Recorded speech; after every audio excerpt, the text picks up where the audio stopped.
We are printing on some hockey pucks today. First step, cleaning them up. You can see that the surface has some residue on it. These are just meant to be thrown on the ice and used, not printed on. We're going to use this polisher to clean them up. You can see the difference between a polished and unpolished puck there. And the pucks we're using for printing are Rubina brand, specifically made in Czechoslovakia. The pucks from Eastern Europe are really high quality. You know, it smells like a real piece of rubber, not like a chemical factory like a lot of the import pucks from China, which are cheaper, but we're going with the high quality ones for our customers. This is the printer we'll be using. It's a Mimaki UV digital printer. There's the model number right there. And this printer can print on all kinds of different materials of different varying heights from 0 down to 6 inches in height. This specific print fixture we made with our CNC router. That pairs really well with this printer because we can make all kinds of print fixtures to print on all kinds of different items. It is winter right now. It's a little chilly in here, so it does take the print head sometimes 5 to 10 minutes to warm up if we haven't been printing over and over again. But we just got a couple of minutes before this is actually going to start printing.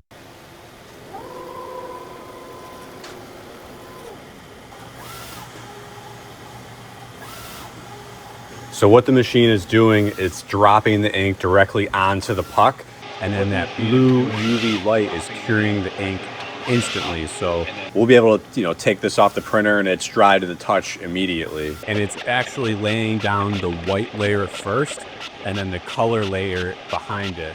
If you look at the actual print head, the heads are staggered. So the white is in front and the color is behind. And dropping that white onto not just these pucks, but anything we print onto is a way to really make the colors pop.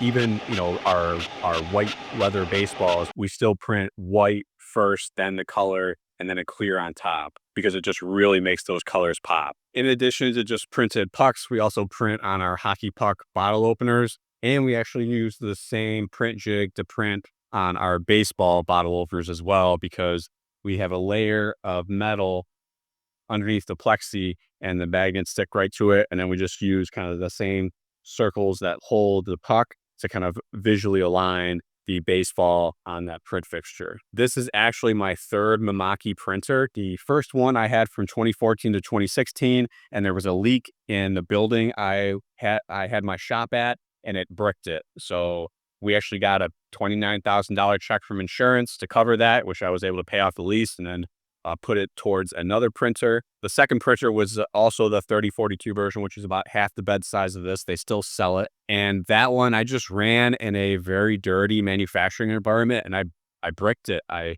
ruined the head, but at the same time, I was also growing and I wanted a printer with a bit more bed space so we could print faster and at larger quantities. So I sold that one for parts, basically $3,500 on eBay, paid off the loan and financed this machine. The bed itself is 24 by 16 inches deep. I did an equipment lease where I pay $1 at the end and I own it, and I was able to finance it for 7 years. Looks like we're done with this print, so let's check it out real quick. Now this was just the white and the color.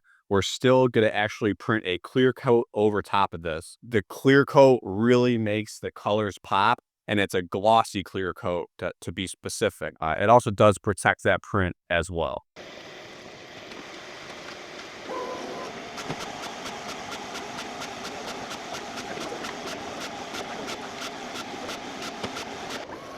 Just finished the clear coat. You can kind of see that nice shine to it. It looks even cooler when it's like a full color photo. These ones right here, we're gonna be printing double-sided. So we're gonna flip them over, run the print again. We usually charge an extra $5 for the double-sided print, just because it's basically double kind of the print time. So, but it definitely is an option for these printed pucks. I did want to just talk about this fence real quick. I actually just made this yesterday. It's a carpenter square from Home Depot, an aluminum version. We used to have one where we would screw the pins into the M4 holes right here, and it would sit on those pins. But when we moved, something shifted with this print carriage, and we needed a fence that we could adjust according to how this was printing on the table. The actual print area has shifted from like the origin points on the machine I don't know why that happened. It's probably not good. We're actually having a printer tech out here in the next few weeks. That's one of the problems. He's going to help us troubleshoot. But this carpenter's square as a fence, it works pretty well. I did have to trim down the aluminum on this side so it would clear this spot back here. And I'm also actually going to have to be trimming this section as well, because it's not going to work for when we have both of these pins removed. I do have the print bed drawing for this machine, which has the locations of all of the M4 threads and all of the pinholes, the pin sizes, and I'll link that down in the description. Mimaki can be kind of cagey and make stuff difficult to find, but I was able to get that from my dealer. These are some of the other print fixtures that we have.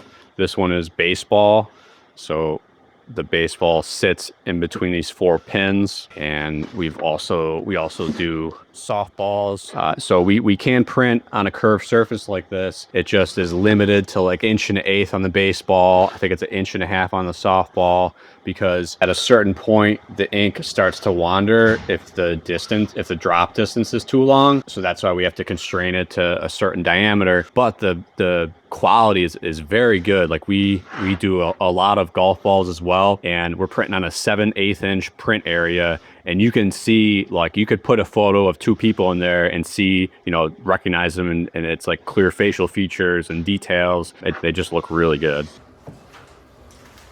All right, we're ready to start packaging these up, getting them shipped out. We do also have a gift box option, which is just a 2-part craft gift box. So we'll wrap this in tissue paper, pop in the gift box like so, and then you got a nice gift box for whoever you're giving this gift to. The gift box option is $5 extra. It is a bit tedious to put these boxes together. We have to ship this in a cardboard box instead of an envelope, which is a bit more expensive, so that the gift box doesn't get damaged.